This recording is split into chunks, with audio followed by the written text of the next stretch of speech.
Croeso nôl to Fearless in Devotion. This podcast is sponsored by the Fat Boar Bar and Restaurant, as you know by now, but we, of course, like to keep reminding you, and for good reason, because it's the best place in the world. Andy?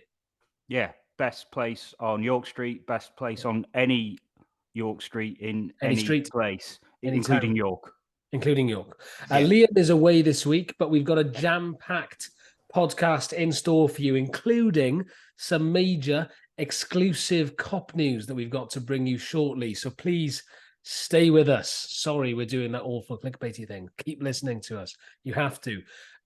Back on the pitch, though, Wrexham are still alive in the FA Cup, a really tough first-round draw, but the lads made it through with a superb 2-1 win at Mansfield, a very wet Mansfield. Tim, you were there. Was it as good as it looked on the TV and as cold?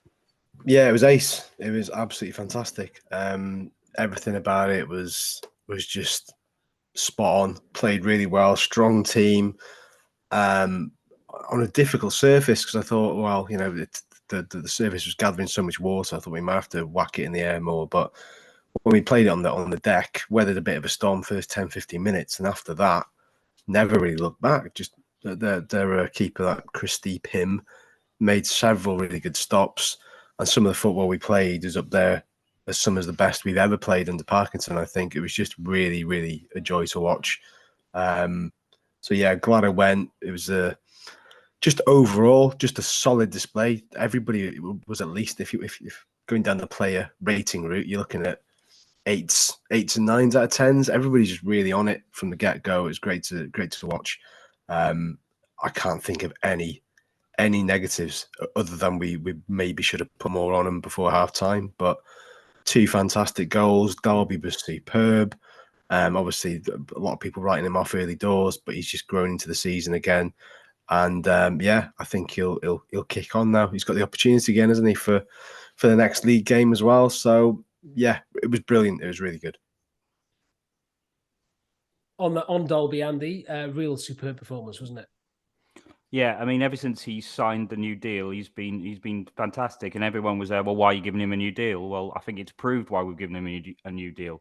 I think the key for Dolby is he was potential. He was always potential. We were buying seasoned, experienced professionals, but we always needed someone in the ranks who could grow with us. And Dolby, while not being the finished article and still isn't yet, has everything about in his game that he could go on and play at a high level. Like certainly top League One, even bottom Championship, if everything really comes together for him. And you know what's going to help him come together is playing games. He's playing games. He's starting. The manager is trusting him. He's not saying, right, you've got 15 minutes. Go and show me what you can do, Sam, at the end of the game. Although he can do that. Starting the game, he's beginning to really forge a nice little partnership, a very technical partnership with Mullin, and it suits the way we're playing at the moment, which isn't the long ball. We're trying to play it through midfield, and we've stumbled on some ball playing defenders, and I think it's helped our sort of control of games,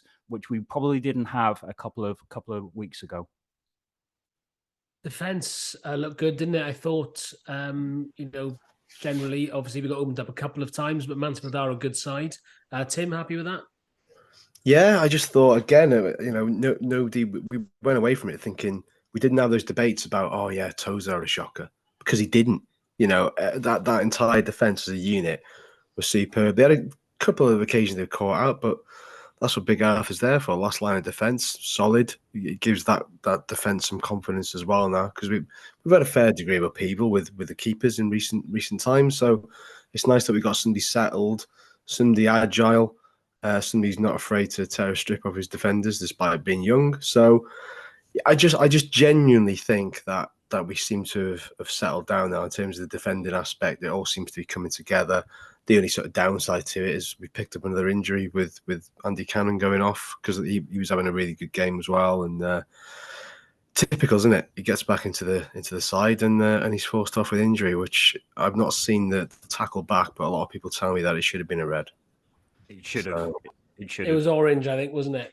But it was, yeah, it was. He was a little bit lucky to stay on, I think. But I'm going to interrupt you because people who are watching YouTube, the Generation Z people who follow us on that particular website, will have noticed that we've been joined by a fourth guest. And not only have we got some exclusive COP news for you this evening, we've also very pleased to announce we made a big signing of our own. Joining the Fearless in Devotion squad now is the Daily Post's Wrexham reporter, Denbigh's finest, Thomas Wynne-Lewis, also known as Tommy Kaus. Croeso mawr.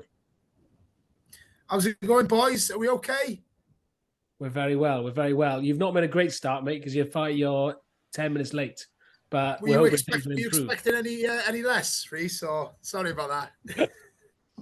Absolutely not. No, he's a pod whore, so he's on about 9 of the podcasts before this one. So it's half expected. He's managed to squeeze. I did 3 podcasts on the way home with Tim in the back last night. So yeah, it was pretty good.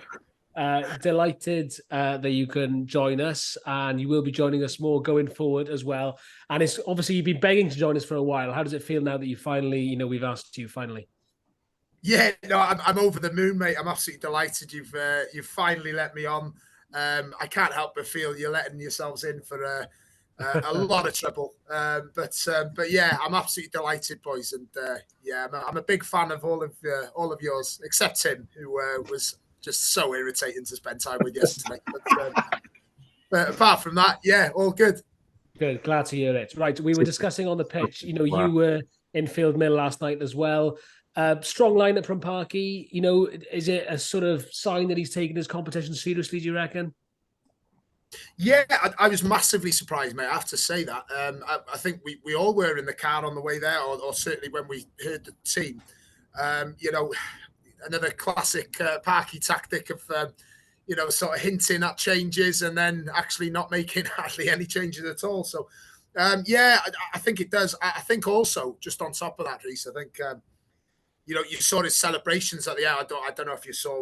We could see in front of us. He was absolutely delighted.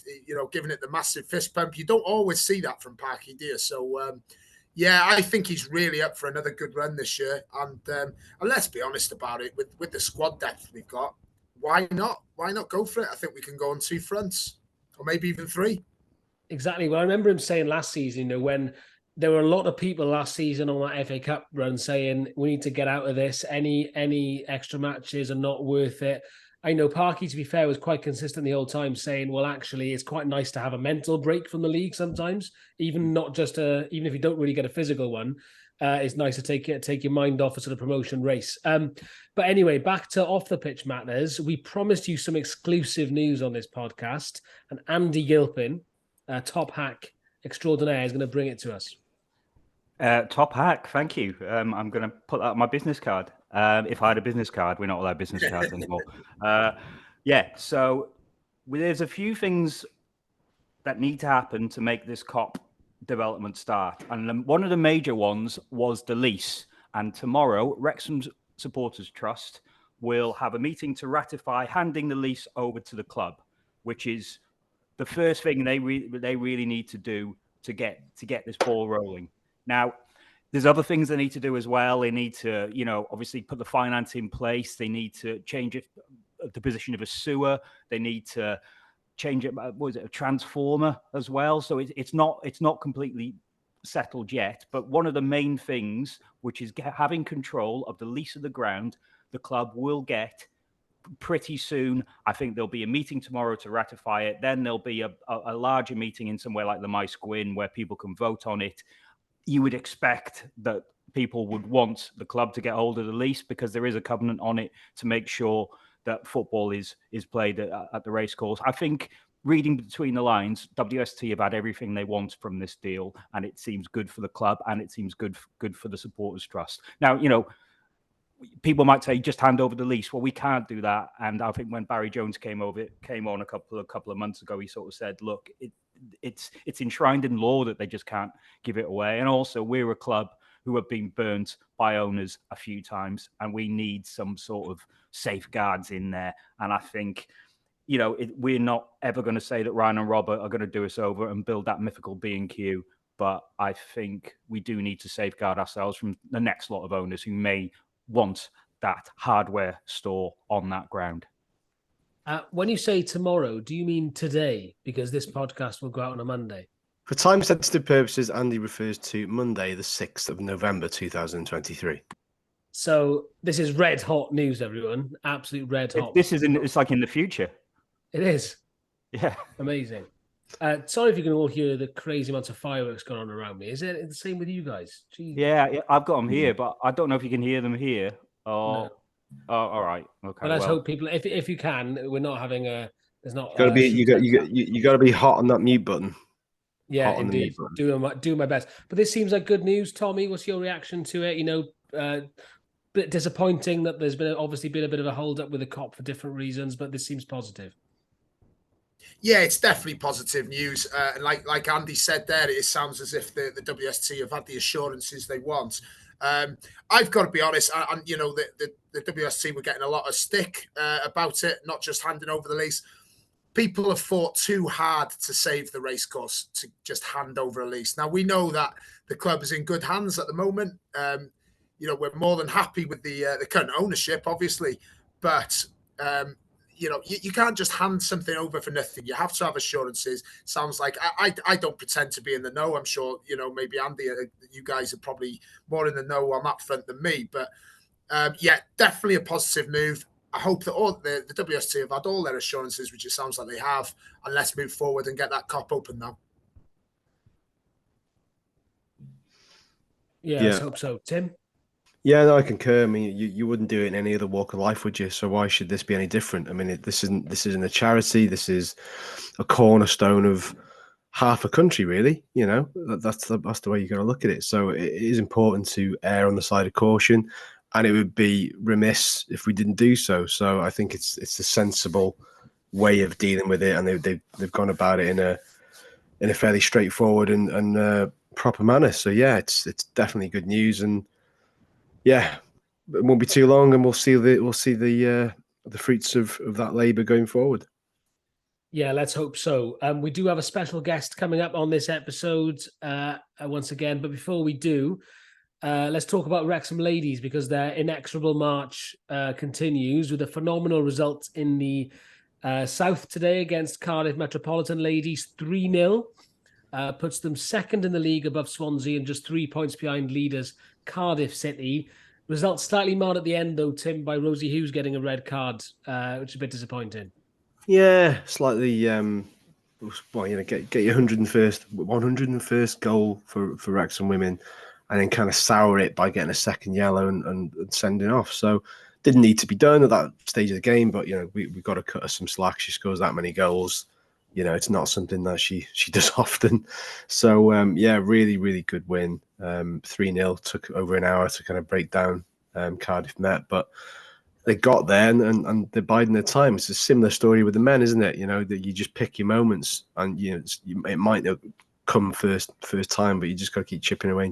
And, you know, the women have sort of exercised a bit of patience, and they've got over the line again. It's just Steve Dale's side are going great guns. So, you know, dare we start thinking of European adventures yet? You don't know. I was going to ask that. Where do they need to finish to get into Europe? Now, I take it the top will be Champions League, but there's other competitions, isn't there?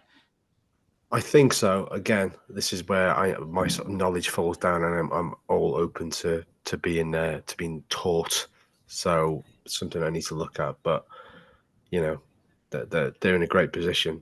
Yeah, they need to win for Champions League, don't they? So yeah. But that's at the moment going great guns for it. So fingers crossed. They're going to miss Rosie Hughes, obviously. So it's just, you know, the hope that we can keep up the momentum in those intervening weeks, Tommy. Yeah, absolutely. You know, they've done so well. First season in the top flight. Just fantastic to see him flying at the top. I must admit, I didn't really know what to expect from Wrexham this year, because it's very difficult to sort of judge. I mean, clearly it's a massive leap up from the second tier, isn't it? But no, I think Wrexham are doing probably exceeding expectations, I would say. And if Wrexham could finish second, maybe even a title push, who knows? I know we lost to Cardiff, didn't we? But we more than held our own against Swansea, so why not? You know, imagine that. Imagine a European trip. Fantastic. I mean, I don't know about you, Reece. You're probably not old enough. The two old boys there probably remember European trips in the 90s, but yeah, they do. Andy, do you remember anything? Hang on, are you counting yourself out of remembering these these European trips, Tommy? I am, mate. I am indeed. I'm 37, so I wasn't able to go. I mean, you know, gentlemen like yourself and Tim. I mean, nudging 50 now, aren't you? So, Oh, behave. See, this is the sort of shit we're gonna have to deal with. Fucking hell. No, I don't. I remember the Linby away. Obviously, I couldn't go. I was too young, but I can remember the big hoo-ha after beating them away from home. Yeah, so I think I was delivering the evening leader at that point. But yeah, a bit too young for me to go to Copenhagen. What was I going to say? What did we think of the episodes this week? I was about to ask, because we've got a special episode about the documentary coming up in a couple of weeks. Don't want to give it too much away, but can we talk about the Hand of Falls episode in particular? Because in terms of the quality of that episode to make us all nervous again about that game, it was just brilliantly done. It sort of told the story virtually of a season, but not just a season, of 15 seasons in about 45 minutes. I thought it was brilliant. Really, really good. What was that, Tim? I don't know. My phone just suddenly clicked on. I couldn't figure out what was going on. Are you running a food chef? Are you doing a tended mixer I was going to say, in the background? It sounds like he's operating a lathe in the back there or something. Tim, what do you think of the bloody episode? It was good, man. It was good. I mean, even if it was superb. It was brilliant. Yeah, but what I mean to say is that if you bookended it and take it for what it is, and you strip back the documentary, take the entire documentary away, and just have that as a standalone episode, it was brilliant, because it did justice to the game, to the occasion, to everybody involved. Everybody was there, everybody watching from afar, and it encapsulated that entire day, the anxiety, the nervousness, everything about it, and it really hit home how much rested on it. Because until you see that graphic come up with the table and see how close it was into the dying embers of that season, it was just unbelievable. So to win it in the way we won it, and obviously with the various twists, it was just amazing. The only thing they did dirty, they did Owen O'Connell dirty, but not showing his chip and chase. I thought they would have included that, because that was ridiculous. His pass was crap. That didn't clear, by the way. But yeah, but it was just a really good episode, and I love the fact it's been immortalized forever. So yeah. Reece, you're on mute, so this is still going well. Tim, Yeah. You can put your Kenwood chef. He's been pumping too much iron. It's gone to his brain. Tim is rubbing off on me. That is shocking. Why am I taking so much flack today? I got pushing 50, irritating, and now I'm getting it off you. Fucking hell. Right, moving on. Our special apologies, everyone. Our special guest has now joined us, or is joining us, and is being admitted as we speak. Once he's joined, then Mr. Gilpin, hack extraordinaire himself, is going to introduce him. There he is. So, Andy, why don't you introduce our special guest? Right. He only played about 30 games for us, but this fella's career took in some of the most memorable sort of moments of recent years with Wrexham. When boss Andy Morrell signed him, he simply said he knows what to do, and he wasn't wrong. In his time at the club, the big fella seldom let us down on the pitch and was a very popular figure off it. He then donned some glasses to make himself look more intelligent and embarked on a managerial career where he got Crewe promoted with the likes of James Jones in the team. Let's talk about his time at Wrexham, and let's get him to lend a bit of a tactical nous for our current side. Welcome to the pod, David Artell. How are you, mate? Good evening, gents. Thanks for that. It's all right. First off, Dave, did you have any sort of other nickname? I've been called plenty of other things, but shall we stick with David? David, right. Fair enough. What were we? Does that people called you in the dressing room? Arts? I don't know. I mean, I'm just. Yeah, that I had Moose when I was at Rotherham for 6 years.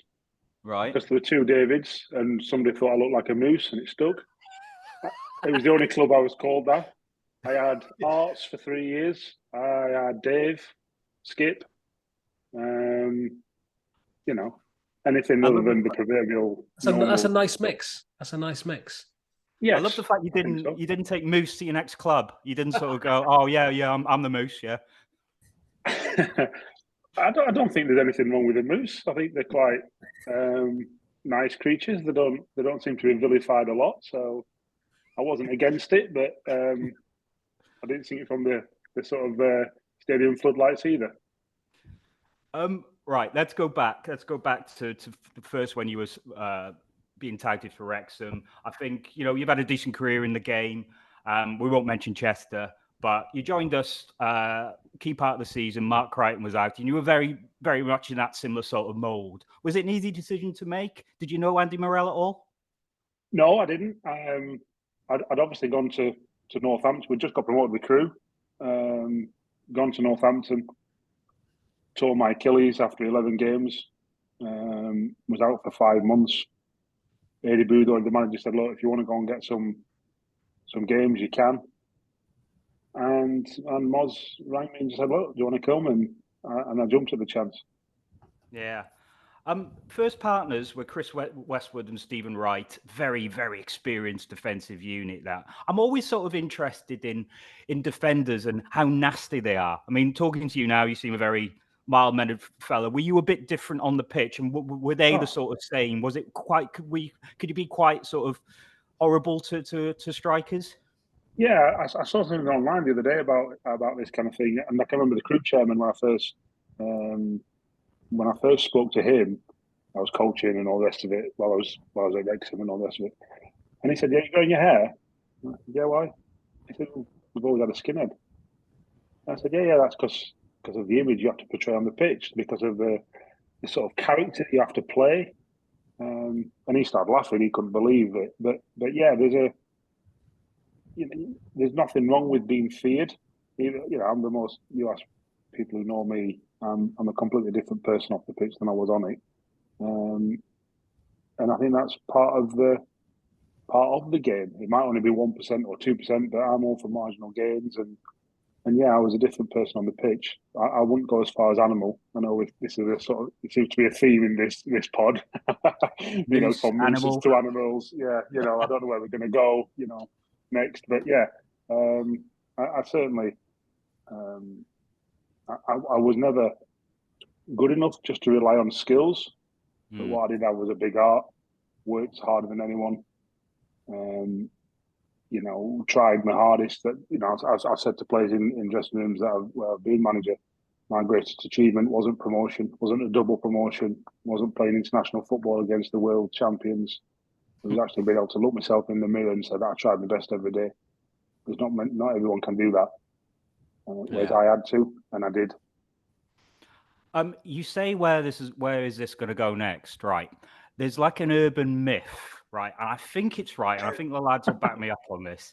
That Andy Morell told a story that he needed to break the ice or something to happen before one of the finals. And you brought out something called the revolving man. Oh. Can you take me through what the bloody hell that is? The truth is, it's been on the big sort of screen, not maybe the big screen as your owners, that bigger screen, but it's certainly we got when we was at Gibraltar, we got filmed by Sky Sports and they did a documentary and sort of followed us for 12 months, and then they did a documentary at the end of it. It ended up in the final cut. Basically, it's a man stood at a door, and it's hard to explain, and I'm certainly not going to show you now. Well, I was going to say there's a door behind you, David. No, I certainly can't show you now. But yeah, it was. It certainly broke the ice. It's all good-natured, good-humoured fun. It's nothing untoward or anything like that. It can. Maybe I'll stop short of showing it at kids' parties, but it's not that bad. It's not. It's certainly not myth, and it's not a bad thing. It's just fun. It's just good-natured fun. I know. I mean, Wrexham were at a couple of sort of finals in the first season you were there. Before I bring Tim in, do you remember much about the FA Trophy final? Because I think you were injured before it, weren't you? Did you still travel down? No, I couldn't play in the final because I didn't play in the semis. And the rules stated that I joined after the semis, so I couldn't play. So I'd played the week before and I was fine, and then I didn't play in the final.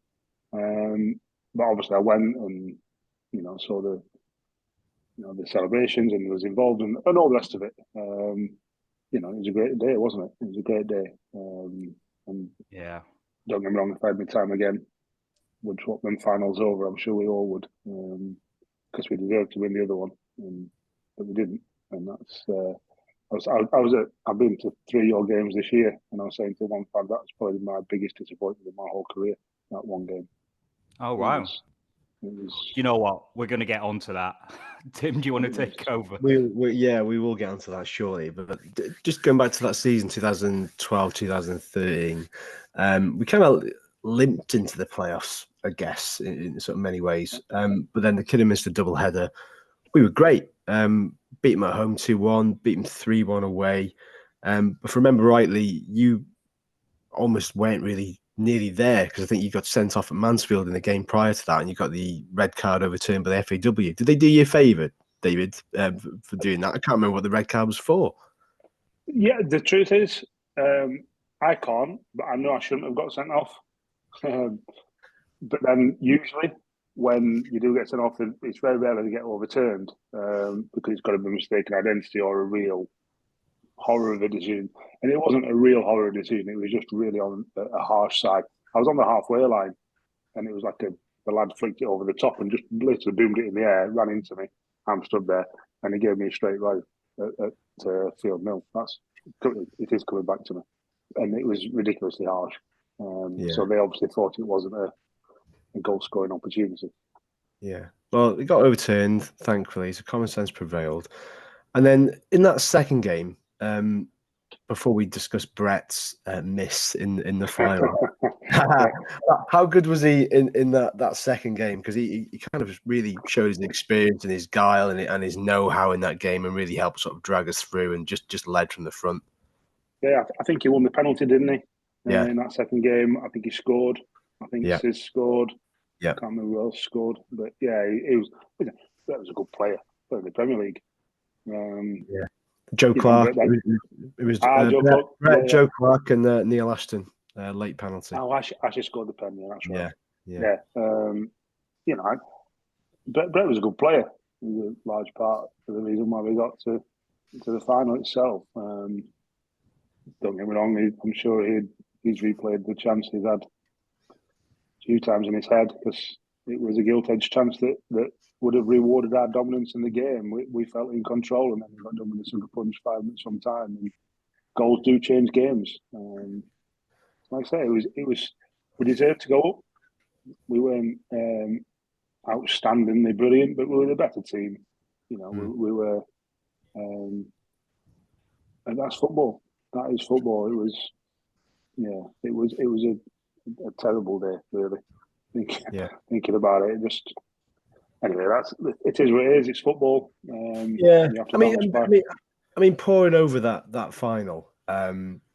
Obviously, we were back there so soon after the trophy game, so there's a bit of familiarity behind it, I guess. I thought that would have sort of aided us a little bit.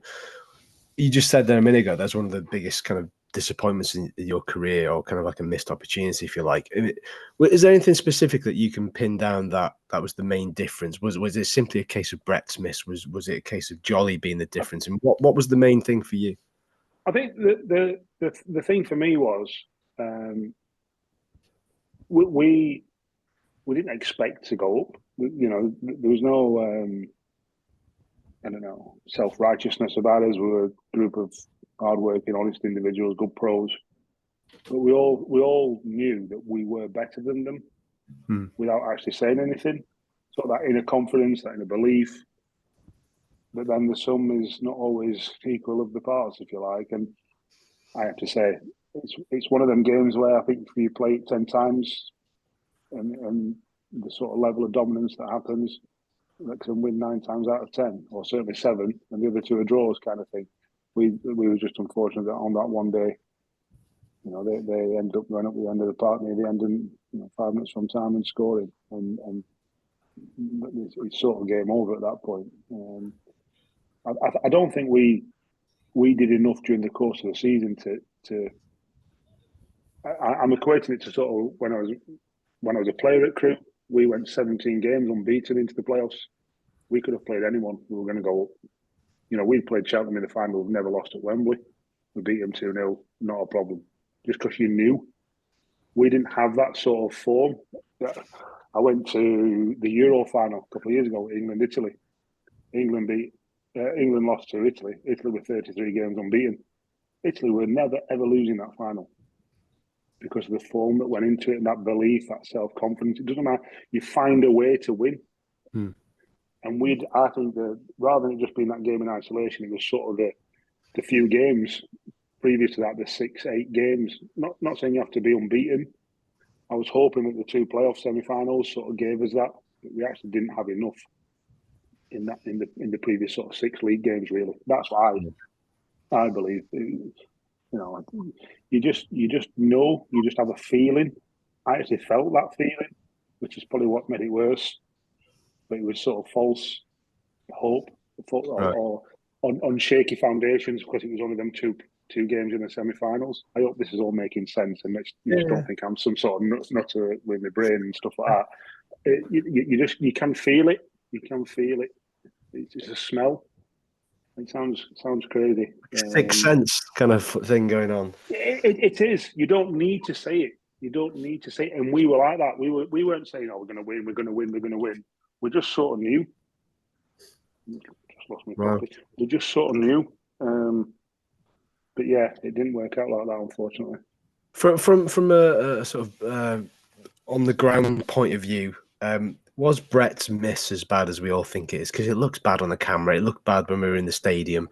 But from your point of view, was it as bad as everybody makes it out to be? He's already been on the pod, so you can say what you like about it. Yeah, the thing in games of that magnitude, half chances become good chances. That were already a good chance, and of a player the caliber of Brett, it was a great chance. You know, he's caught it perfectly. He just knocked his knee over the ball. He's fell away from it. His technique let him down a little bit. His techniques were good, and that's the disappointing thing. You know, if it was maybe one or two of the other players, you might go, well, he's got that missing him. With Brett, you didn't feel he had. So all them little contributory factors, you suddenly think that's a great chance. And in them kind of games, you don't get many great chances, and that was one. But you know, that's football. It's 10 years ago now, so you can be, and the football club's in the promised land, if you like. So yeah, it's less painful, although, like I said, it's still the biggest disappointment of my career by a distance, really. Really? Okay. I mean, with your managerial cap on for a second and going back to that, is there anything you would have done differently? Do you feel Mozza got his tactics spot on, or is there something you would have changed if you could have done? Oh, gosh, that's a good question. The honest answer is I can't remember. I think I spoke to Mozza. I've been to, like I said, I've been to 3 games this year, and after the Crewe game, I saw him, and I speak to him every now and again. Mozza's a great bloke. He was too soft as a manager. It was hard for the transition for him. I'm sure it was, going from player straight to manager. Being in the club helped, I'm sure, but actually trying to separate that divide must have been hard for him. But it was too easy on some players, without a shadow of a doubt. Yeah. I'm not saying he should have needed to be a dragon, but he did actually need to draw a line and say where that line was, because some players who weren't, say, 35 or 36, who have to be treated slightly different. You know, I had him at Crewe, I had a 35, 36, 37-year-old, called him the dad's army. They have to be handled slightly differently. He had a couple of them, I understand that, but then there were those at 28, 29, 26 who were getting away with too much. Right. And I thought he could have not been harsh, just actually said, no, this is where our line is. This is what you need to do. And as opposed to allowing a bit more freedom. I think it's a fine line, and in your first job, it's hard. Yeah, I'm sure. You know, and I had to sort of draw that line with certain players. But you do for the good of the club and good for the team, and actually for the good of the player. They know where they are. And I felt Moz let one or two or three players let them get away with too much. I suppose that's part of the learning curve of being a sort of young manager at that time in his first role. Of course, it's not. I'm not being. I'm not being critical. It's only because I've been through that journey where you actually go, yeah. Thankfully, I didn't fall into that trap, because in the end, the lunatics were running the asylum. Really. Yeah. And that's what did for him in the end. What was it? Was it like a clique? Was it? Do you think that was kind of running things? No, I won't name names, but I'll give you an example of one day before a game, we were doing boxes, little possession boxes, and Moz and Billy Barr would shout, getting threes, or last one somebody's back or anything. And if you weren't on somebody's back, or you were in a 4 or whatever, you had to do 3 knees to chest or 5 press-ups or whatever it was, and one lad just went, no, I'm not doing them. And you go, ooh, hang on a minute. Now, I never had that as a manager. But when you get to that point, you're thinking, you're sort of looking through your fingers as a player, thinking this could, you're challenging the manager's authority. And obviously Mozza's training. Mozza's involved in these threes and piggybacks and all the rest of it. And it must have been really, really difficult for him. But I'm thinking, ooh, you cheeky sod. I know if I was manager, I'd be like, well, just go in. It's fine, you're not playing tomorrow. So it's not my career. So if you want to challenge me, I'll deal with you Monday morning. We'll see you Monday. Wow. And I thought there's a fine line for everyone to feel comfortable and happy. But at the same time, we've all got to be in it together, all got to be disciplined. And one lad throwing his toys out of his pram on a Friday morning, you're going, come on, it's 3 knees to chest. And it was 3 knees to chest. It takes about 1.5 seconds. And it'll probably make you a better player because you'll be a bit more flexible. So just to get it done, we're all getting cold here. No, I'm not doing it. Oh, come on. And he dug his heels right in. And it just... Did that player play the next game, David? Right. Okay. And I just thought, that was the problem for me. I just thought to myself, never do it. I'm thinking, you're going to have lads now running the asylum. You're in trouble. And it sort of built up to that point. And I'm thinking, Moz, you're just a lovely fella. You're a great fella. Really got on with him. Still speak to him now. Top guy. I just thought to myself, strong leadership at that point. He said as much to us on this podcast, didn't he, lads? He basically said managing, he found it too stressful essentially by the end, and it wasn't for him. Yeah. He's told me. Yeah. And because he's such a nice bloke. And I'm not saying you have to be a horrible bloke. I don't think I'm a horrible bloke. But you've got to be firm at times. You've got to let players know where they are, so where the boundaries are. I'll give you an example. I can always remember my 4th game in charge, and obviously we'd had 3 or 4 weeks of training sessions and everything, not laid down the law or anything like that. We was at Doncaster away, and we were losing 3-1 with about 10 minutes to go, and the 29-year-old left back, he was getting brought off because his man had scored 2, and we had a left back who could go and replace him. And he's about to take a throw in, and he threw the ball into the ground in act of petulance or dissent or whatever you want to call it. So he comes off, I shake his hand, obviously,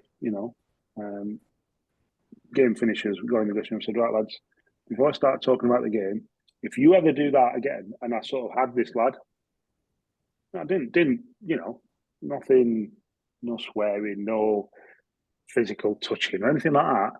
But I was talking to the rest of the group. I was just doing it through this one 29-year-old, and I purposely chose a 29. I purposely waited for an older guy because I had the role 19, 20, 21. And I didn't want to pick on one of the young ones. I wanted to set the law down with one of the older ones. Now, they don't usually step out of line very often because they know where the line is. It's usually the young kids who don't, they're naive.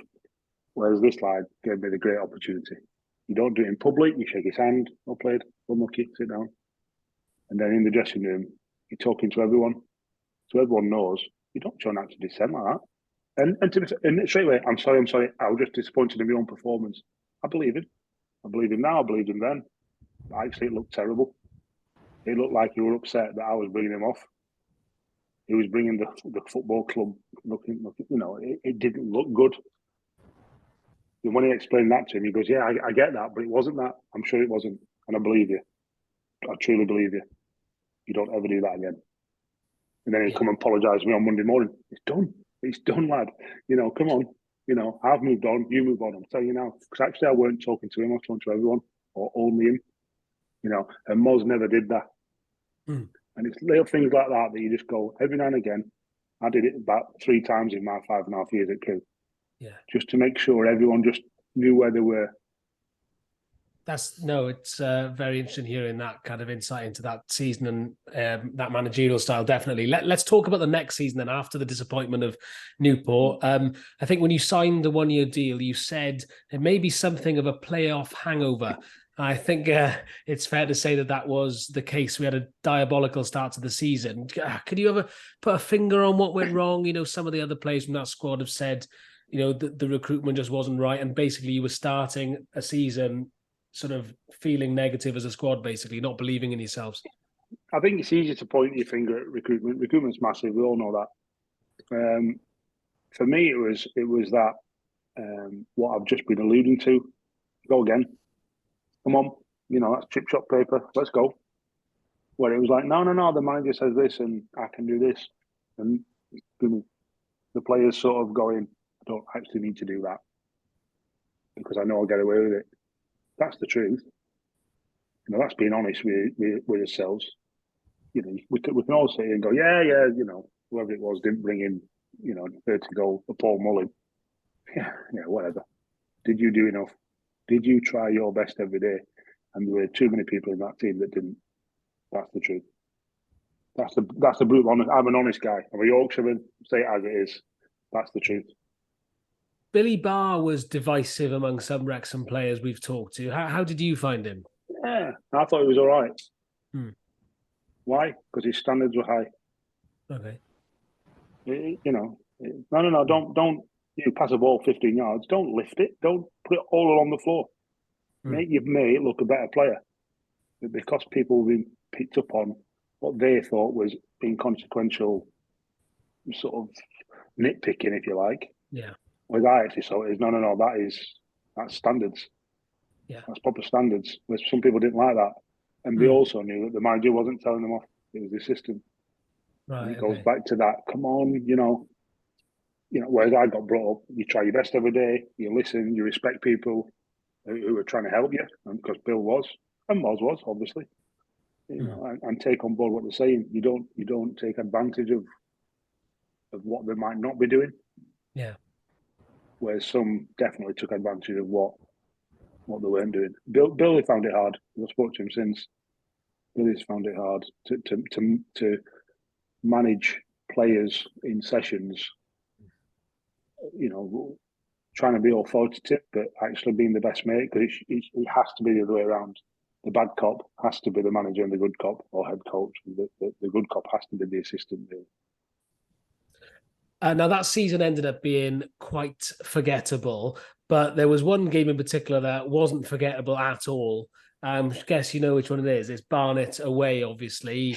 Red cards galore, ludicrous, headbutts, elbows, Johnny Hunt flying across the pitch, 2 feet up, knee height. What are your memories of that day? My biggest memories was sort of coming home on the bus with Stephen Wright with some sort of like whack-a-day plaster on his mouth. You know, as if he had 10 rounds with Tim and Mallet. And he's like, I can't remember anything. and sort of one of the lads sort of Googling David sort of saying, yeah, he's a black belt in whatever it is, some martial art. And I'm thinking, I'm glad it weren't me that upset him. And the other thing that, so I've got that really vivid memory, that sort of like conversation, that 10 minutes on the bus on the way home. And the other one was obviously the free kick. Keith's free kick in the last minute. We deserve something from the game. We didn't half fight and battle that game, and sort of showed that spirit that had got us, you know, to the playoff final the year before.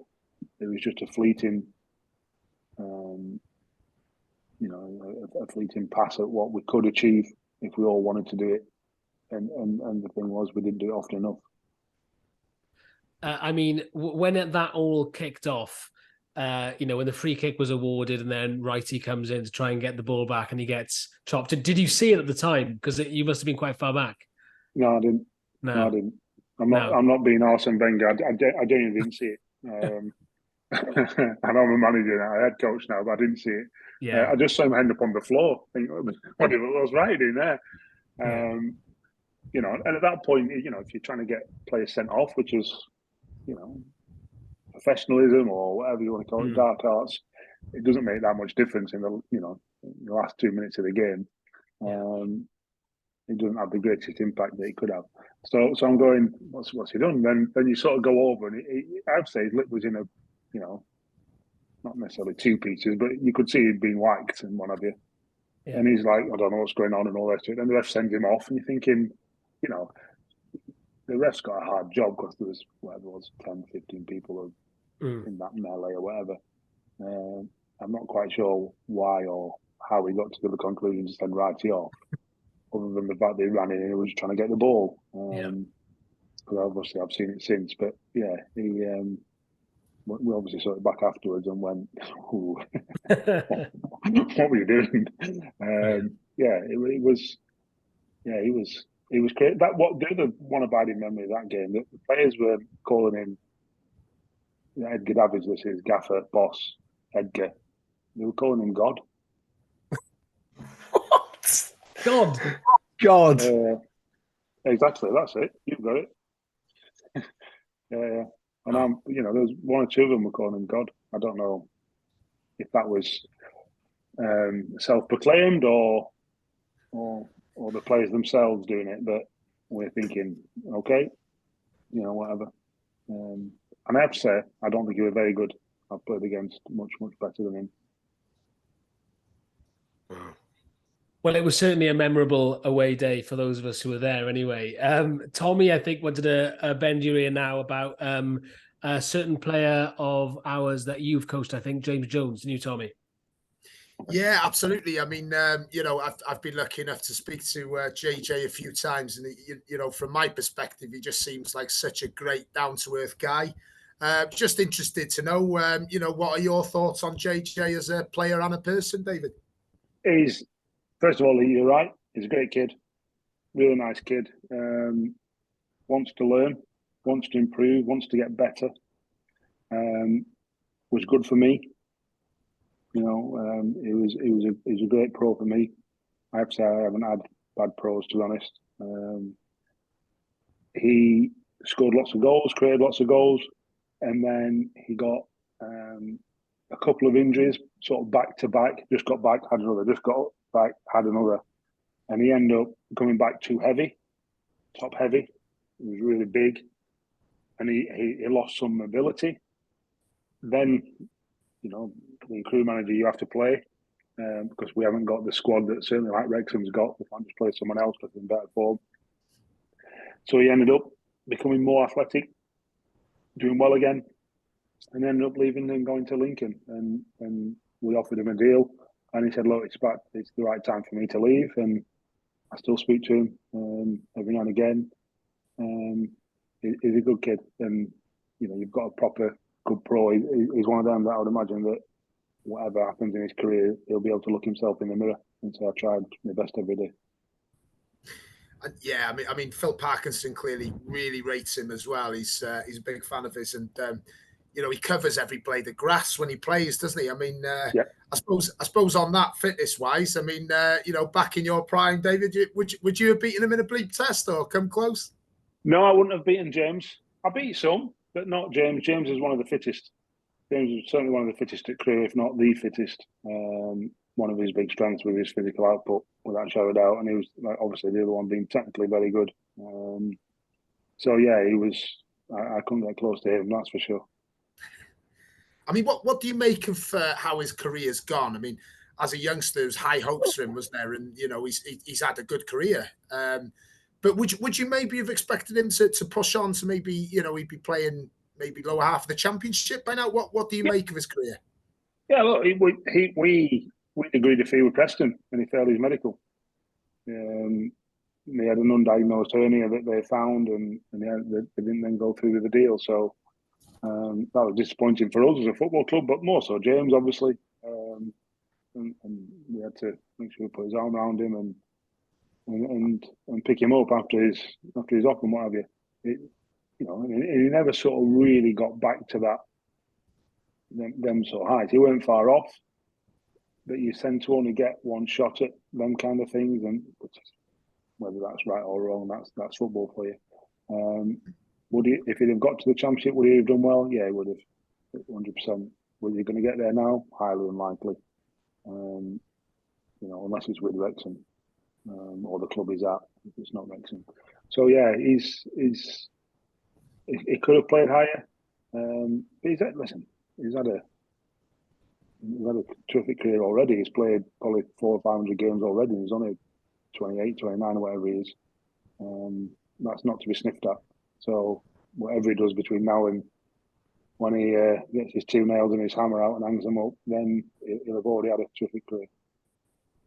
I just wanted to get a bit more, really, as a manager like yourself. I mean, he has had bits and bobs of criticism from Wrexham fans. I always say anyone who knows football knows why he's so highly rated by every manager he's ever had.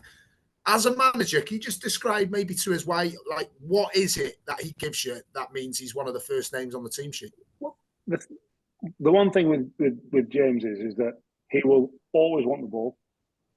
Always. So he's not afraid to get on the ball. I can remember him making a mistake at Bressy Road and costing us a goal. Next time the fullback and the centre half got the ball, who's there? And that's it. So his character and his sort of mindset is unshakable. That in itself goes a long way. So, because not all players like that. You know that. That's just across human beings, So you're lucky if you're like that. And James has got a real strong mindset.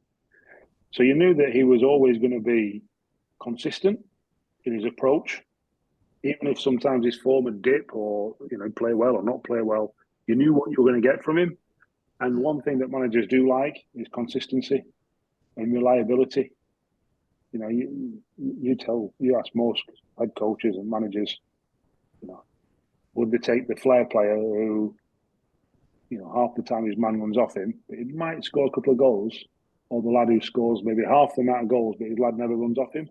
We'll pick the lad whose lad never runs off him, because you know what you're going to get, and you can build off that. James is one of them players. He was terrific for me. He scored lots of goals, created lots of goals. He's competitive. He never got, or very, very rarely got done in behind. And that's what you want. You want that consistency, that reliability. And he wanted to, like I say, he wanted to improve.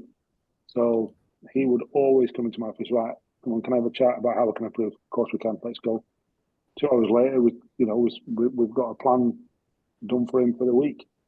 And who's going to coach him in the afternoons, and, what we're going to do in training, because we knew what we were going to do in training, so that we could sort of say, right, this half an hour on Thursday morning is for all the midfielders, but you really need to know that bit and all that kind of stuff. So he was fully prepared, fully invested, and he was driven to succeed. He had that inner drive, and that's why he's still in the game. That's why the game's not bypassed him or eaten him up.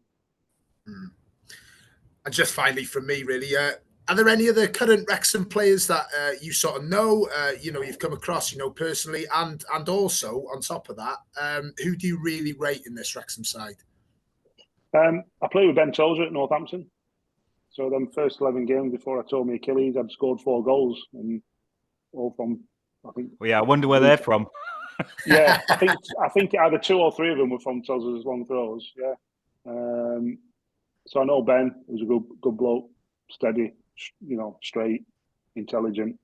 So yeah, I know Ben. Obviously, I know Callum McFadzean because we sold him to Wrexham.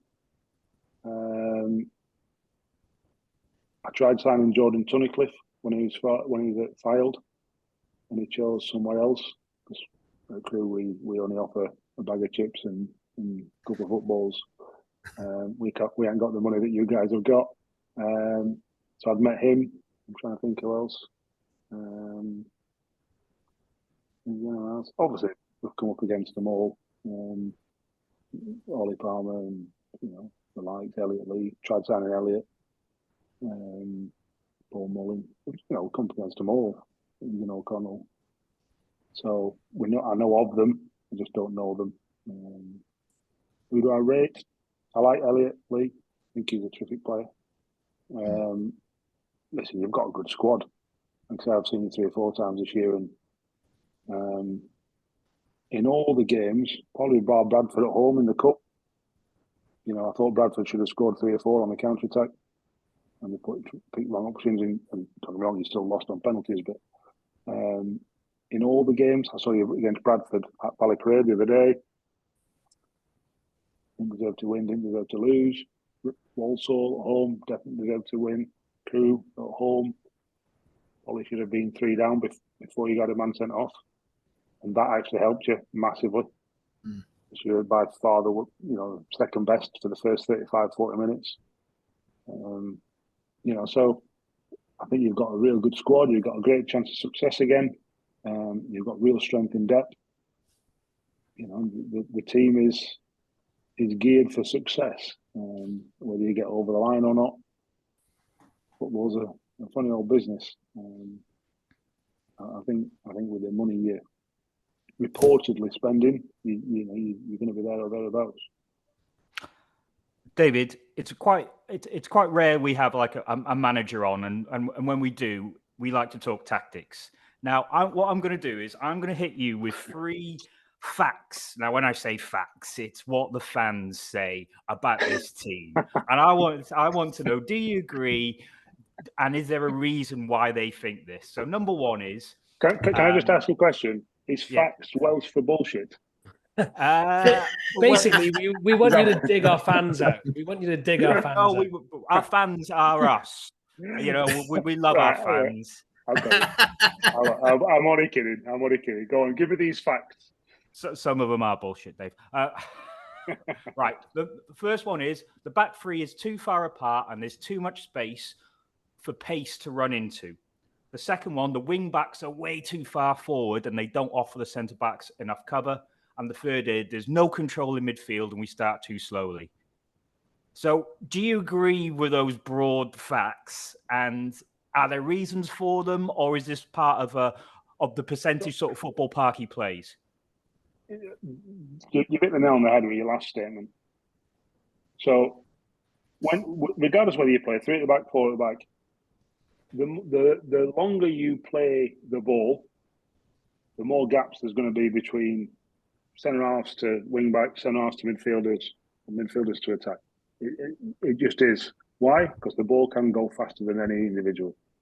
So the gaps are always going to be there if Ben Tozer hits a big raking diag up to Ollie Palmer or Sam Dolby or whoever it might be. Because he then can't run 40 yards and get on the halfway line when he just whacked it from 3 yards outside his box. So straight away, you're Wrexham, because of the tactics that the manager employs, is always going to be open lengthwise, if that makes sense. There's always going to be gaps. So the Bradford game at home in the cup, Bradford kept hitting you on the counter attack because you didn't you wasn't good on you definitely wasn't good on transition. That's different in terms of pace. Your first little point fact you made,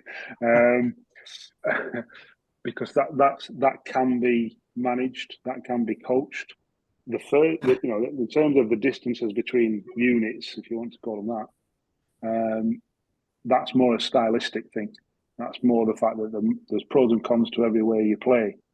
One of the biggest, when you're a direct team, which invariably you are. I don't want to sound detrimental, or it's not. I'm not here to sort of question anyone's tactics. It's only my opinion, and I'll put that caveat so I don't get any hate mail or anything like that from from Trevor, or Parky. I was with Parky the other day at a game watching Notts County and what have you. So him and his lad, and we get on well. So I'm not. He's done ever so well, hasn't he?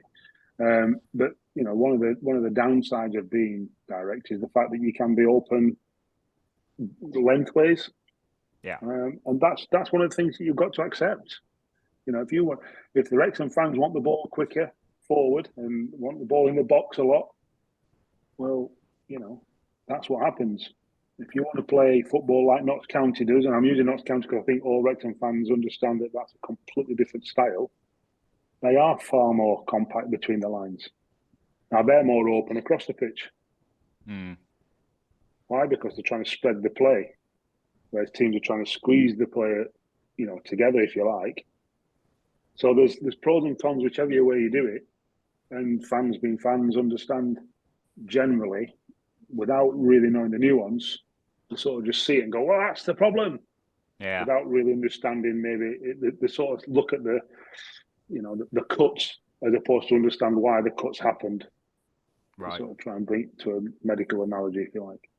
No, I mean, we understand that. We've been doing a lot better the last couple of games because he's been using more ball-playing centre-halves, and I think it just sort of, it helps us control things a little more because we're not just getting a centre-half who wants to find space quickly. We're playing about a little bit, and I think that's why, you know, we probably did so well against Notts County and maybe Mansfield.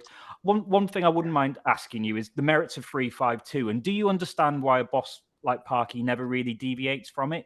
Is it sometimes does a system become like the manager's go-to? Possibly. For me, it's not about system; it's about style. So I played 4-4-2 for the first 80 games of my managerial career. Then I went 4-3-3 for the next 150 or something. And then, I don't know what the numbers are. And then for the last season, I went 3-5-2. But the style stayed the same. The formation was different, and the style was the same.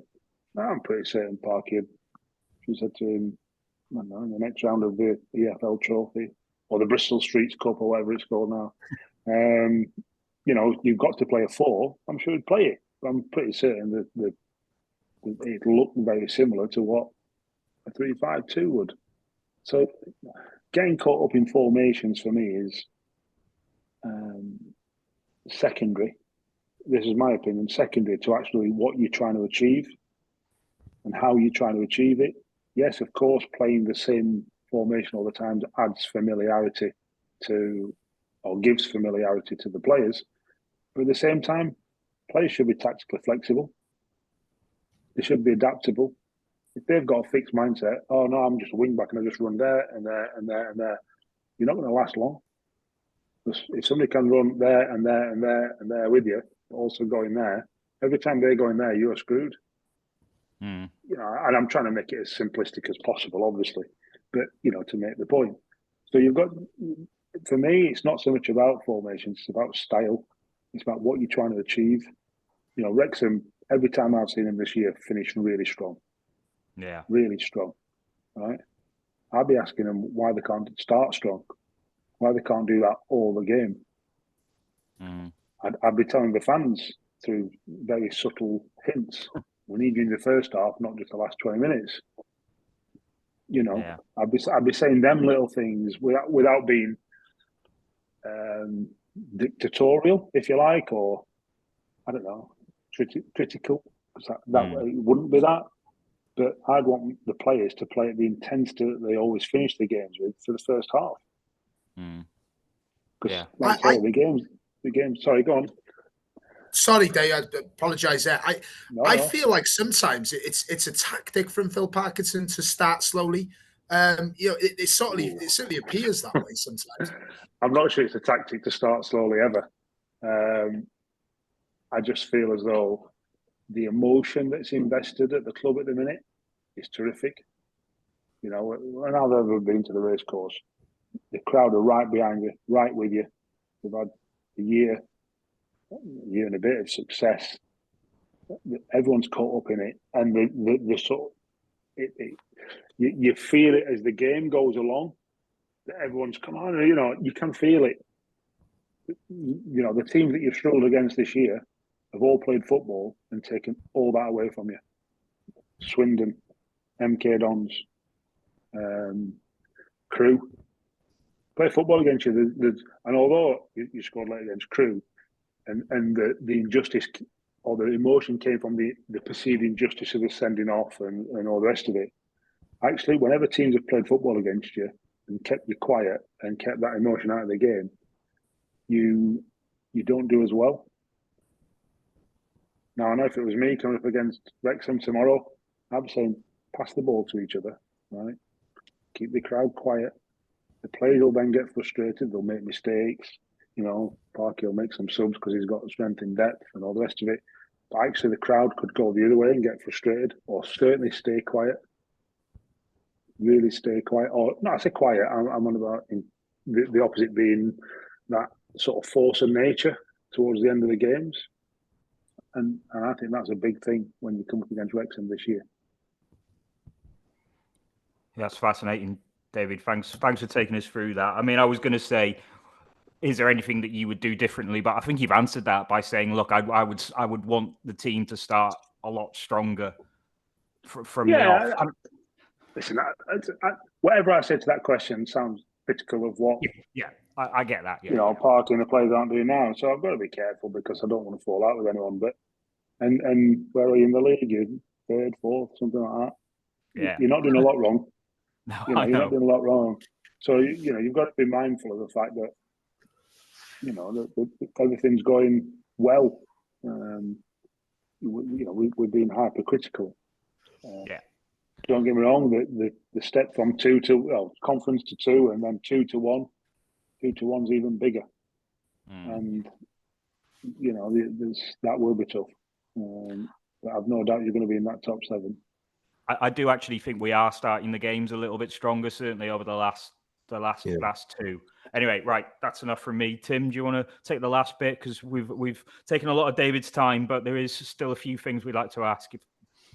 Yeah, we can't gloss over the Gibraltar thing, because I still find that amazing, fascinating, equal measure. I think you were 34 at the time. I think thereabouts that you and likes of Danny Higginbottom both got the call up.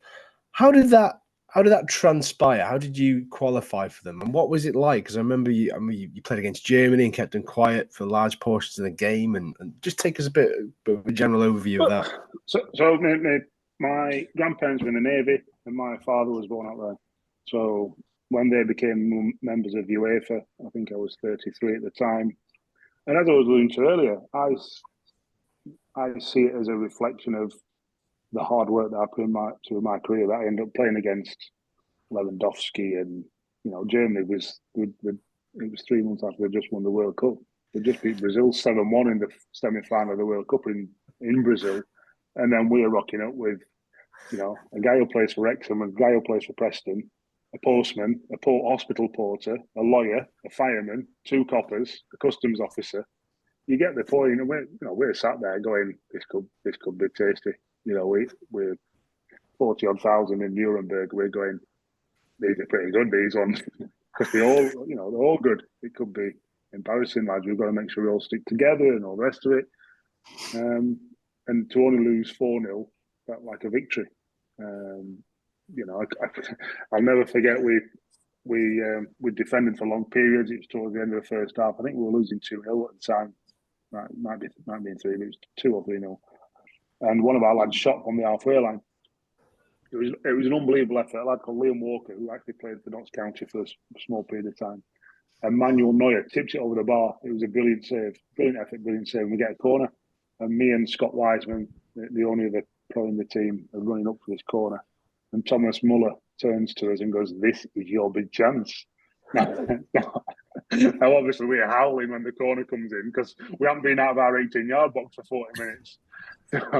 So yeah, there's little things like that are, terrific memories, really, that, I think is any young kid's dream. And to test yourself against, when I say against the best, I mean the very, very, very best. Who just won the World Cup was a terrific sort of ending to my career.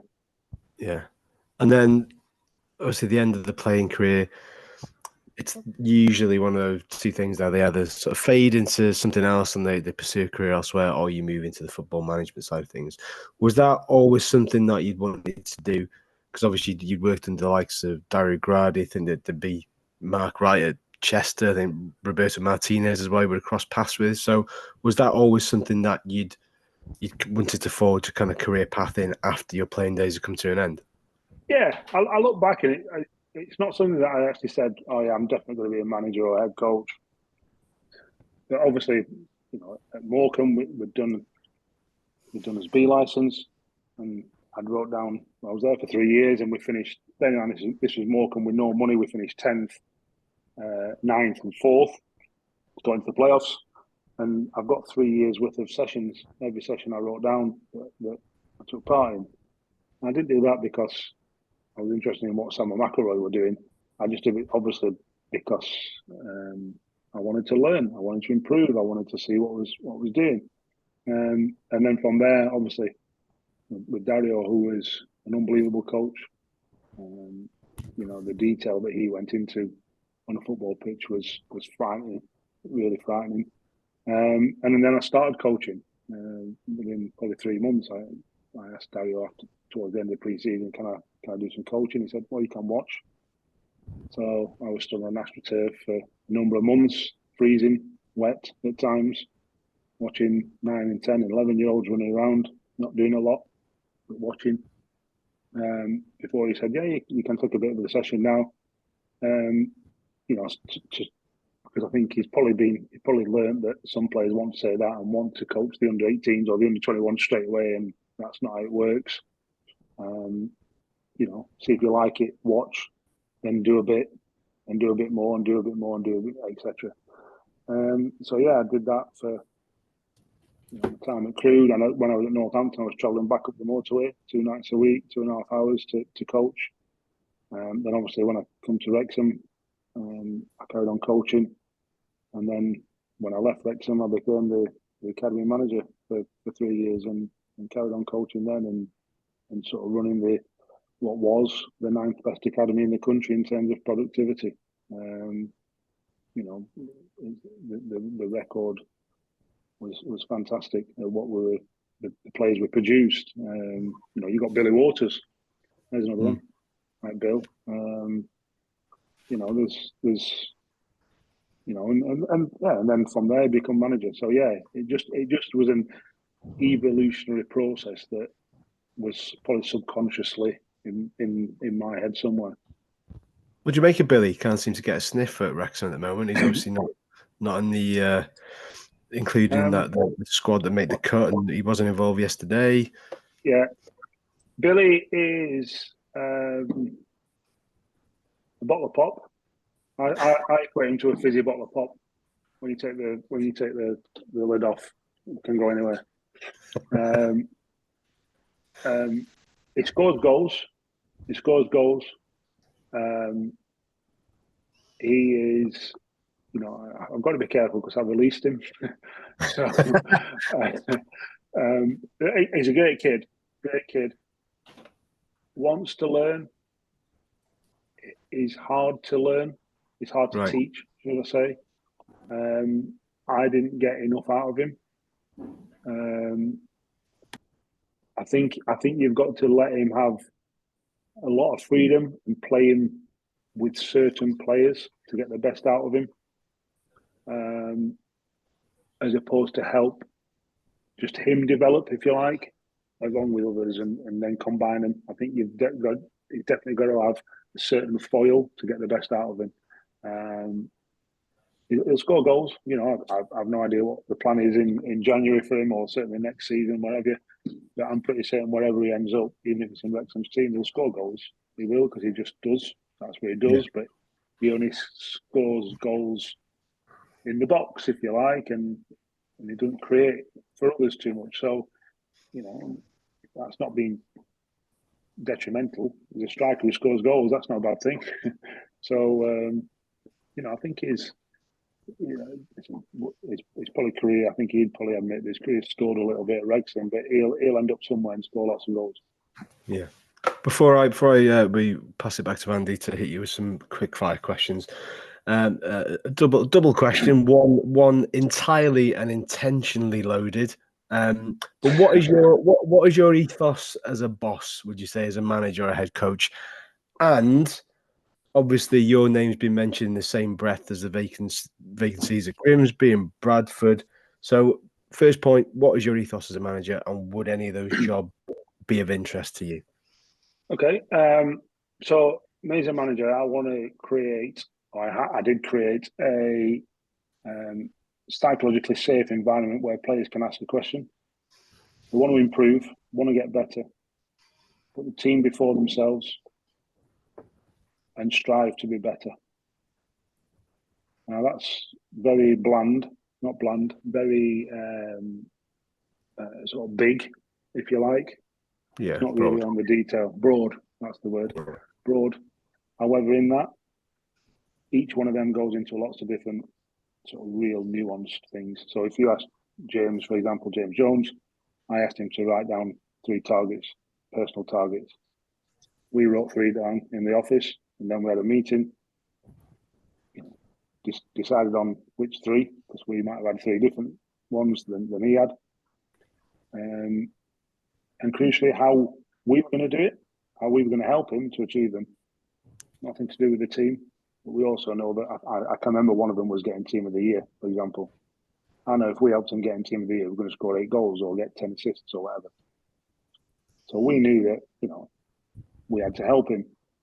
Now, to do that for 25 players is some commitment from the staff. But we also know that if we did that, the team would be getting better. And if you put the individuals, and when I say individuals, I don't mean individuals just as in individual players. I'm on about individuals as people.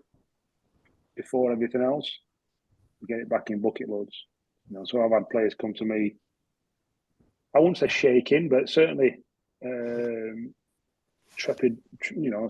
with trepidation, sort of asking for a day off on a Friday. Okay, you can't just ask for a day off on Friday, day before a game. Why? Oh, well, my wife's going in hospital and I need to be with her. Not a problem.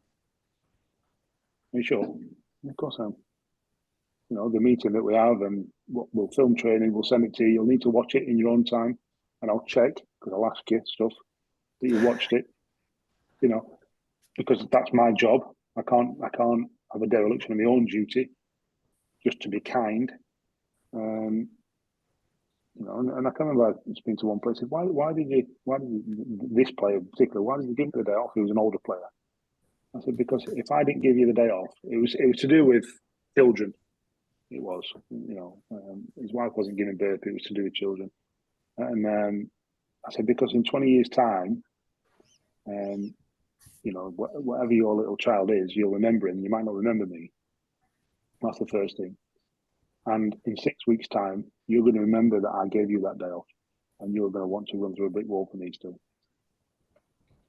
Nothing to do with football at all. Yeah. Biasly, I had a team of players that could, a squad of players that actually wanted to try the best, not just for the football club, not just for themselves, but for me as well. And when you create that environment, you achieve things. We got promoted with Crewe with the 3rd lowest budget on 1.2 million. It's just unheard of. We finished in the top half of League One on 1.4 million, the lowest budget by a distance. Ipswich went up last year out of League One on 14 million. We finished in the top half above Plymouth, above MK Dons on 1.4 million. It's just ridiculous. Why? Because of what we'd built, what I'd built, what took me 18 months to build it. But actually, all the players are going, I want to go into work to get better. They didn't actually want to go home in the end. They wanted to stay and play table tennis and have lunch together all the time and go back out to the point where I'm going, right, you've done enough. Because the culture was, we're all going to get better together. We're all getting better together. The team as individuals. And you can ask questions regardless. I had one lad, the captain, is at Cardiff now. We just played Cheltenham away. I think it was in the FA Cup. We drew 1-1. He got sent off after an hour. And after every time I speak to the players, whether it's a meeting, after training, before training, whatever, after the game, I always ask them, has anybody got any questions? But rather than just sort of asking it as a throwaway token gesture, I'd actually look at each player. Have you got any questions? Have you got any questions? So why? Because the 18-year-old might,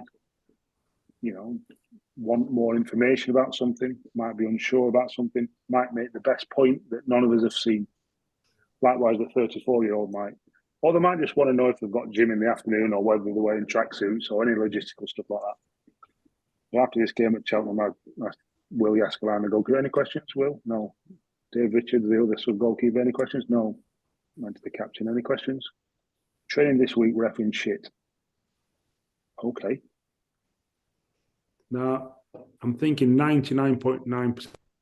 Point would either throw something at him, whether that be an object or his own fist, or put him on a coat peg, or something like that. Now, I shouted at the players very, very, very rarely. Very rarely. It's just not my style. I'm there to help them. Okay. And I thought, right, think quick, because he's questioned my authority there, big style, and my capabilities and all the rest of it. But the good thing was, it felt as though he could. So the difference between that and Moz, he knew that he was also stepping over the line, and so did all the other players, because it was sort of like a tumbleweed, that kind of thing. The jukebox had just gone off in the bar, I think. So I said, right, okay. I thought, right. So I went to the oldest player, a lad called Chris Porter. I said, what do you think? I think training's been rubbish this week. He went, I noticed, Gaffer. Oh, coward. He's not going to back me up. He's not going to go into the lads, which is understandable. Totally understandable. So I thought, right, okay. None of the players are going to back him or back me. They're all going to sit on the fence. So I went, right, okay. I said, right, okay then. I said to the captain, I said, whose responsibility is the intensity of training? Me as manager and the staff, or you and the players? He went, yours. I thought, he's had another swing. So I went back to Chris Porter. I said, what do you reckon? Do you reckon it's me and the staff to get the intensity of training right, or you as players to get the intensity right? And he went, both. I thought, he's shifted, and he's got the right answer. I went, I agree. So I went back to I said, so let me tell you this, right? You just said training all this week is rubbish. Now, I think because you've been sent off, you're saying that to deflect and to somehow make an excuse for you getting sent off. He went, no, I'm not. I went, all right, I believe you. And I genuinely believed him. I'm that kind of guy. I went, but let me tell you this. And at this point, again, I'm talking to the whole group. Really important. You're not just hammering one lad, or you're not just speaking to one lad. You know that you could come to me at any point, like any of you can. So if you thought training was rubbish on Monday morning, Monday lunchtime, I expect any of you to knock on my door and tell me. Now, you've just created loads of work for me, because I always watch the games back. I said, now I'm going to watch 5 training sessions back. I said, so I'll watch them, and the staff will. So the staff aren't going to be happy with you, but it doesn't make a difference to me because I don't get a day off and all that.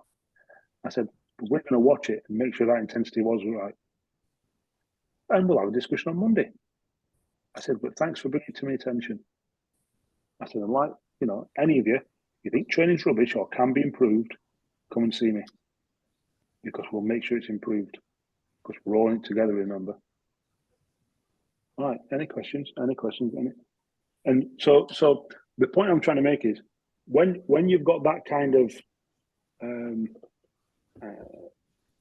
culture where everything is questionable, but for the greater good, you get better quicker. So being a disruptor, I don't mean disrupting training, as in like being an arsehole and booting balls everywhere. I don't mean that. I'm on about being questioning why we're doing this at the right time and thinking about it and coming up with solutions. Everyone gets better quicker. And that's the environment I create. That's the culture I create.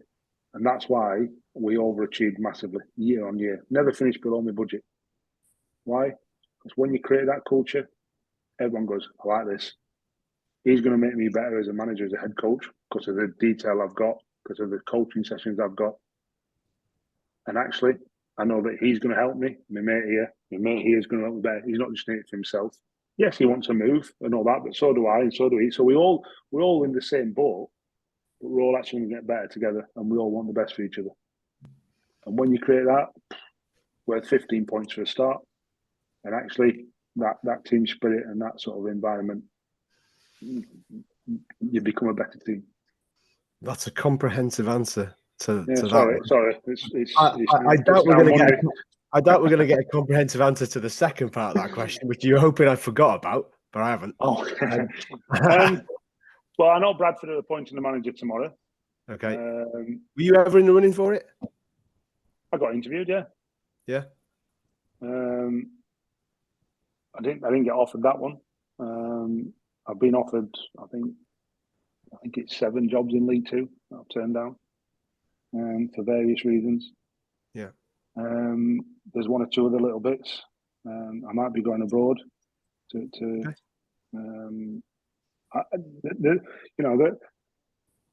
I think it's really important that I pick wisely. But I've been out for a while. I wanted a break. When you're manager of Crewe and you're doing everything from, I didn't have a chief scout, didn't have a head of recruitment. You were looking at him. It takes its toll. So I wanted 6, 8, 9 months out of the game to recover, really, whilst also developing myself. So I've been into, David Moyes took me out for dinner twice, and I've been to Liverpool lots of times, I've been to Brentford. I've also been into like GB Taekwondo, British cycling, been to Sale Sharks, seen all these different environments, seen all these different cultures to improve me, to pick up little bits. I'm at Loughborough University this week.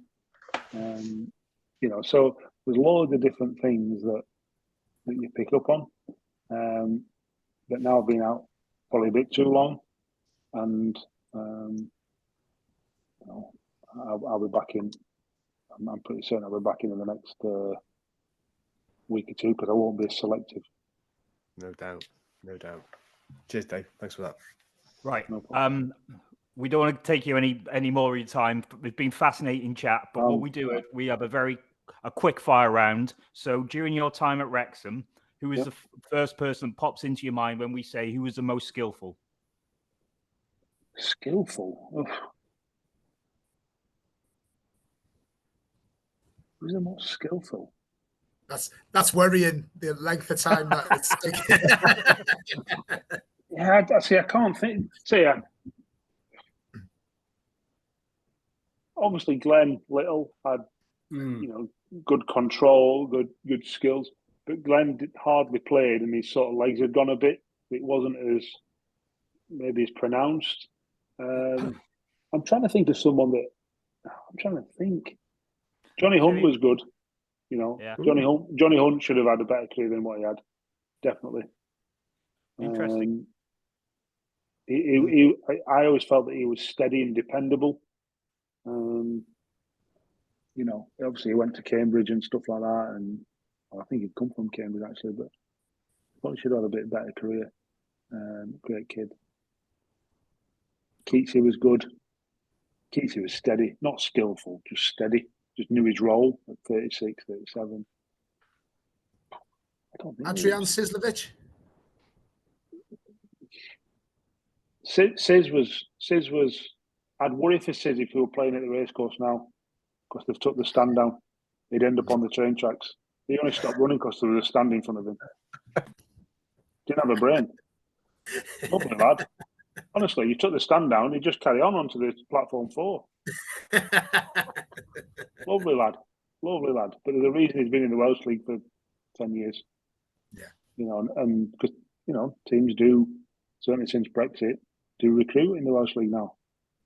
Priestley for Clarkson went to Newport from Connors Key, for example, and there's others, there's loads of others. Why didn't people take a punt on Sis? I'm not sure he's got enough of a brain, to be honest. A footballing brain is what I mean. Right, we'll come back to that one. Who was the biggest moaner? Oh, Neil Ashton. That's That's the stock And answer. he's by far and away the winner, isn't he, for that? Oh, honestly, he'd moan at anything. Honestly, he'd complain if you said, I don't know, black is black and white is white. He'd argue that it's the other way around. He would. That's just ashy. You just knew what you were getting. He'd always moan, so you always knew what you were getting. Right. Who is the worst dressed? Worst dressed? I'm trying to think. Did anyone ever say Dave Artell to that? You might have.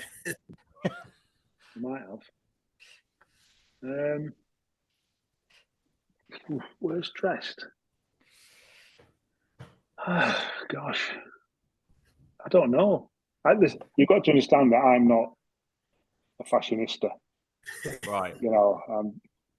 So, as my wife will attest, I'm not the most observant guy in the world in terms of clothes and haircuts and all the rest of it. If I've actually spotted someone who's had the haircut, I usually ask them, when they're getting it finished, kind of thing. So me seeing a bright pink shirt that's probably cost 300 quid on it's got Gucci written on it is probably not something that sort of comes across my eye line. I'm more interested in the nuance of how they're behaving, who they are, what they're saying, what they're doing, if you like. That's what I see. I see the people, not what they're dressed up in. So I don't really know. I'm not saying I'm trying not to sit on the fence with these, but look, if it, I'll tell you. No, I've got it. I'll tell you. Always coming into Trump, Brett Ormerod. We've got there in the end. There we go. Got there in the end. Right. Yes, Brett Ormerod, Trump. Great bloke. Finally, from us, who would you least like to fight? Out of the team? Our team or the staff or Joey. Yeah, Joey.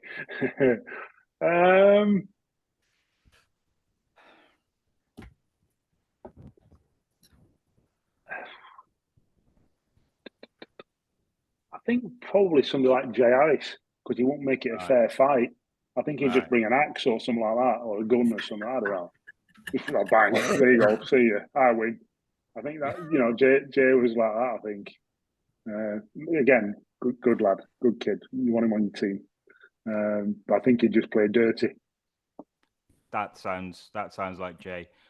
Reece, we got time for predictions very quickly. We have indeed. I was going to say a few people have said Jay for very similar reasons. But anyway, this week, 2 home games at the racecourse for Wrexham. We've got Port Vale in the trophy on Tuesday night, and then Gillingham in the league at home again on Saturday. Tommy, your first podcast. Why don't you give us your predictions first? Yeah, I mean, Tuesday is like Christ. Who knows? I'm gonna go 2-1 Wrexham.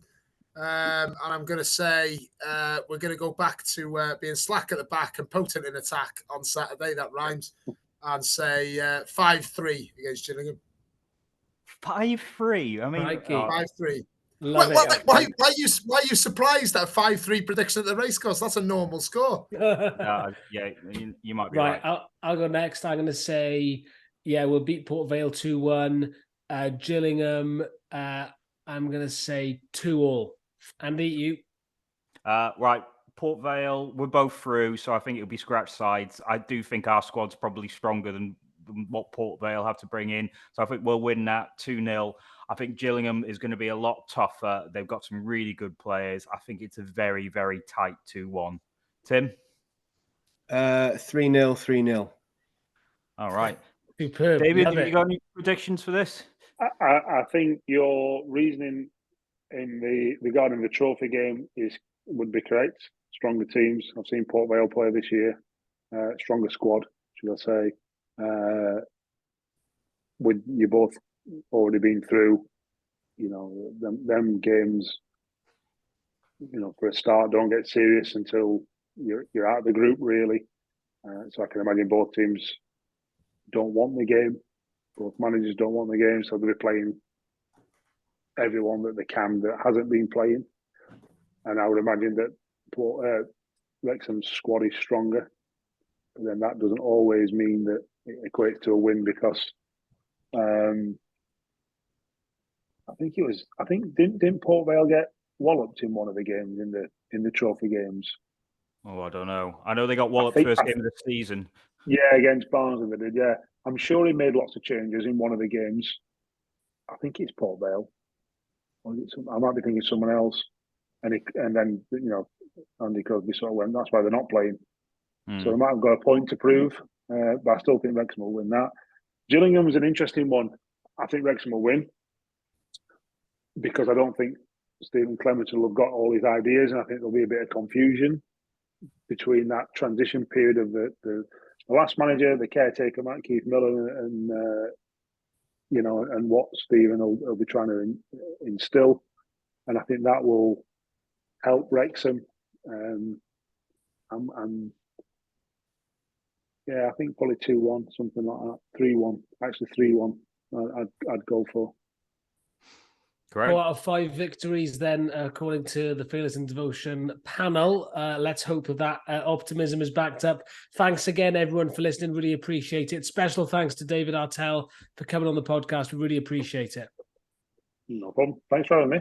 Cheers, mate. Thanks, everyone. Speak to you soon. Bye-bye. Bye-bye. All right.